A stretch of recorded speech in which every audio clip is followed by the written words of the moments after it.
ಶ್ರೀನಿವಾಸ. ಸ್ನೇಹಿತರೆ, ಇವತ್ತು ಮರದ ಬಾಗಿನವನ್ನು ಹೇಗೆ ಕೊಡೋದು ಅಧಿಕ ಮಾಸದಲ್ಲಿ ಅಂತ ಹೇಳಿ ನಿಮಗೆ ತಿಳಿಸ್ಕೊಡ್ತಾ ಇದ್ದೀನಿ. ನೋಡಿರಿ, ಮರದ ಬಾಗಿನಕ್ಕೆ ಈ ರೀತಿಯಾದಂಥ 2 ಮರಗಳನ್ನು ತಗೋಬೇಕು. ಹೊಸದಾದಂಥ ಮರಗಳನ್ನೇ ತಗೋಬೇಕು. ಇದನ್ನು ಮರ ಸಮೇತವಾಗಿಯೇ ನೀವು ಬಾಗಿನವನ್ನು ಕೊಡಬೇಕು. ತುಂಬ ಜನ ಕೇಳ್ತಾ ಇದ್ರಿ, ಮರದ ಸಮೇತವಾಗಿ ಕೊಡಬೇಕಾ ಅಂತ. ಹೌದು, ಇದು ಭೋಗಿ ಅಲ್ಲ, ಮರದ ಬಾಗಿನ ಅಂತ ಹೇಳ್ತೀವಿ. ಮರದ ಬಾಗಿನಕ್ಕೆ ಮರ ಸಮೇತವಾಗಿಯೇ ಎಲ್ಲವನ್ನು ಇಟ್ಬಿಟ್ಟು ಕೊಡಬೇಕು. ಈ ರೀತಿಯಾಗಿ 2 ಮರಗಳನ್ನು ತಗೊಂಡು ಚೆನ್ನಾಗಿ ಹೀಗೆ ಅರಿಶಿನವನ್ನು ಹಚ್ಚಬೇಕು.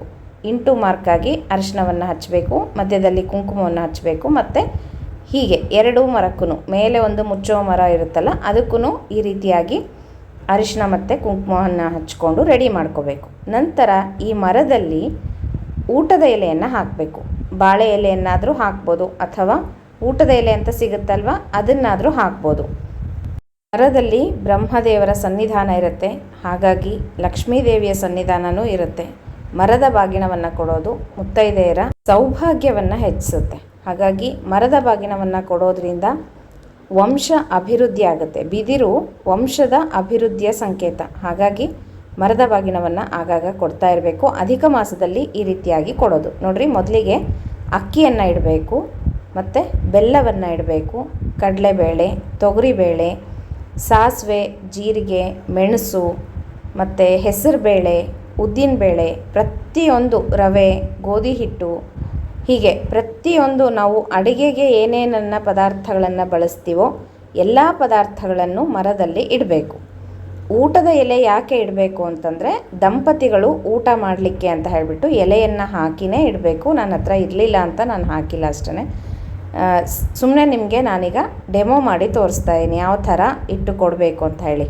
ಅಕ್ಕಿ, ಬೇಳೆ, ಬೆಲ್ಲ ಎಲ್ಲನೂ ಸ್ವಲ್ಪ ಜಾಸ್ತಿನೇ ಇಡಬೇಕು. ಇಬ್ಬರು ದಂಪತಿಗಳು ಊಟ ಮಾಡುವಷ್ಟು ಪದಾರ್ಥಗಳನ್ನು ಇಡಬೇಕು. ಸ್ವಲ್ಪನೇ ಅಕ್ಕಿ, ಬೇಳೆ ಆ ಥರ ಇಡಬಾರ್ದು. ನೋಡಿರಿ, ನಾನಿಲ್ಲಿ 1 ಡಜನ್ ಆಗಷ್ಟು ಬಳೆಯನ್ನು ಇಡ್ತಾ ಇದ್ದೀನಿ. ಇನ್ನೂ ಜಾಸ್ತಿನೂ ಇಡ್ಬೋದು. ಮತ್ತು ಮರದ ಬಾಗಿನ ಸೆಟ್ ಸಿಗುತ್ತಲ್ಲ, ಅದನ್ನು ಇಡಬೇಕು. ಮತ್ತು ಅರಿಶಿಣ, ಕುಂಕುಮ, ನೋಡಿರಿ ಹೀಗೆ ಅರಿಶಿಣ ಕುಂಕುಮವನ್ನು ಇಡಬೇಕು. ಆಮೇಲೆ ದಕ್ಷಿಣೆಯನ್ನು ಇಡಬೇಕು, ವಿಳೆದೆಲೆಯನ್ನು ಇಡಬೇಕು, ಅಡಿಕೆಯನ್ನು ಇಡಬೇಕು, ಅರಿಶಿಣ ಬೇರನ್ನು ಇಡಬೇಕು. ನಾನಿಲ್ಲಿ 5 ಅರಿಶಿಣದ ಬೇರು, 5 ಅಡಿಕೆಯನ್ನು ಇಡ್ತಾ ಇದ್ದೀನಿ.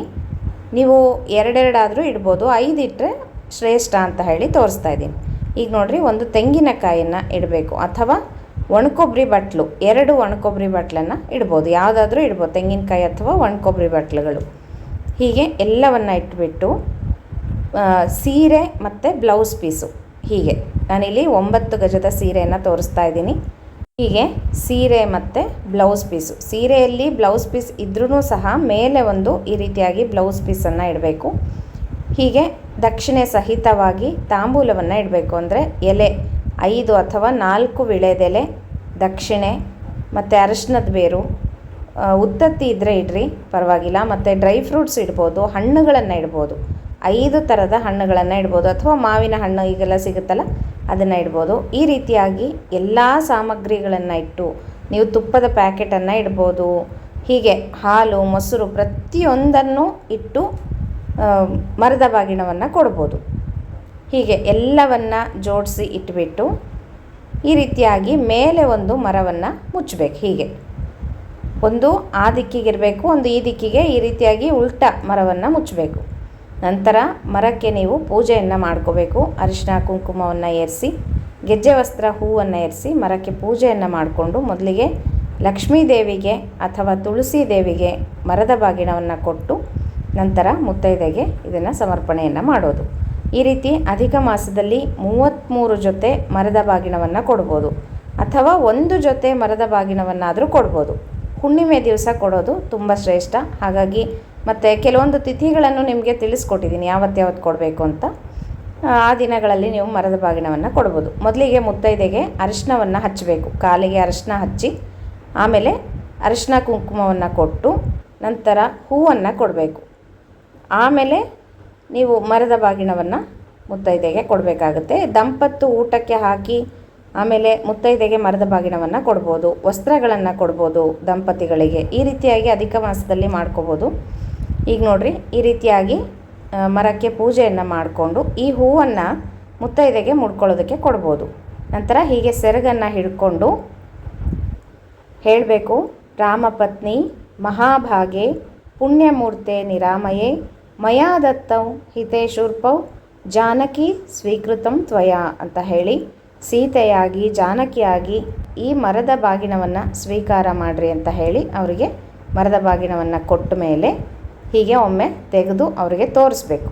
ನಂತರ ಮತ್ತೆ ಮುಚ್ಚಿ ಮರದ ಬಾಗಿನವನ್ನು ಕೊಡ್ಬೋದು. ಕೆಲವರು ತೆಗೆದು ಕೊಡ್ತಾರೆ, ಮುಚ್ಚಿ ಕೊಡೋದೇ ಶ್ರೇಷ್ಠ. ಮುಚ್ಚು ಬಾಗಿನ ಅಂತ ಹೇಳಿ ತುಂಬ ಶ್ರೇಷ್ಠ. ಹಾಗಾಗಿ ಮುಚ್ಚಿ ಈ ರೀತಿಯಾಗಿ ಮುತ್ತೈದೆಯನ್ನು ಕರೆದು ಮರದ ಬಾಗಿನವನ್ನು ಕೊಡೋದು. ಹೀಗೆ ಅಧಿಕ ಮಾಸದಲ್ಲಿ 33 ಮರದ ಬಾಗಿನವನ್ನು ಕೊಡ್ಬೋದು. ಆಗದೇ ಇದ್ದರೆ ಒಂದನ್ನಾದರೂ ಮರದ ಬಾಗಿನವನ್ನು ಕೊಟ್ಟರೆ ತುಂಬ ಶ್ರೇಷ್ಠ ಅಂತ ಹೇಳ್ತಾರೆ.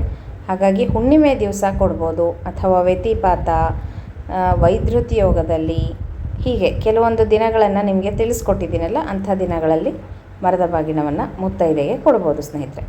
ಹೇಳಿದ್ನಲ್ಲ, ದಂಪತಿಗಳನ್ನು ಕರೆದು ಊಟಕ್ಕೆ ಹಾಕಿ ಮುತ್ತೈದೆಗೆ ಮತ್ತು ದಂಪತಿಗಳಿಬ್ಬರಿಗೂ ವಸ್ತ್ರವನ್ನು ಕೊಟ್ಟು ಮುತ್ತೈದೆಗೆ ಮರದ ಬಾಗಿನವನ್ನು ಕೊಡ್ಬೋದು. ಅಥವಾ ಎಲ್ಲ ಸಾಹಿತ್ಯವನ್ನು ಇದರೊಳಗೆ ಇಟ್ಟು, ಅಂದರೆ ಎಲ್ಲ ಪದಾರ್ಥಗಳನ್ನು ಇಡಬೇಕು. ನಾನು ಹೇಳಿದ್ನಲ್ಲ ಏನೇನು ಇಡಬೇಕು ಅಂತ. ನಾವು ಅಡುಗೆ ಮಾಡ್ಕೊಳ್ಳೋದಕ್ಕೆ ಏನೇನು ಬಳಸ್ತೀವೋ, ಅಂದರೆ ಉಪ್ಪನ್ನು ಇಡಬಾರ್ದು, ಉಪ್ಪು ಬಿಟ್ಬಿಟ್ಟು ಬೇರೆ ಎಲ್ಲ ಪದಾರ್ಥಗಳನ್ನು ಇಟ್ಟು ನಂತರ ಮರದ ಬಾಗಿನವನ್ನು ಕೊಡಬೇಕಾಗತ್ತೆ. ಇದಿಷ್ಟು ಅಧಿಕ ಮಾಸದಲ್ಲಿ ಮರದ ಬಾಗಿನವನ್ನು ಹೇಗೆ ಕೊಡಬೇಕು ಅಂತ ನಿಮಗೆ ತಿಳಿಸ್ಕೊಟ್ಟಿದ್ದೀನಿ. ಮತ್ತು ಏನಾದರೂ ಡೌಟ್ಸ್ ಇದ್ದರೆ ಕಮೆಂಟ್ ಬಾಕ್ಸಲ್ಲಿ ಕೇಳಿ ತಿಳಿಸ್ತೀನಂತೆ. ಮುಂದಿನ ವಿಡಿಯೋ ಒಟ್ಟಿಗೆ ಸಿಗೋಣ ಸ್ನೇಹಿತರೆ. ಹರೇ ಶ್ರೀನಿವಾಸ.